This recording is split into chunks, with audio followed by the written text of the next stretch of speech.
அழகு தெய்வமாக வந்து பழனிமலை மீதில் நிற்கும் ஆதிசக்தி அன்னை தந்த பாலன் அவன் அசுரத்தம்பி வென்ற வடிவேலன்.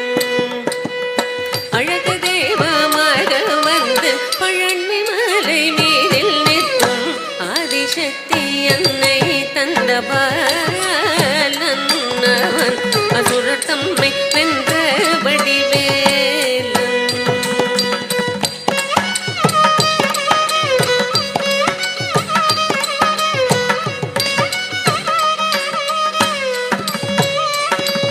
நல்ல அமுதம் என்னுமோ தமிழில் பாடி நண்பர் வாழவே கருணை செய்குகன் நரனுகத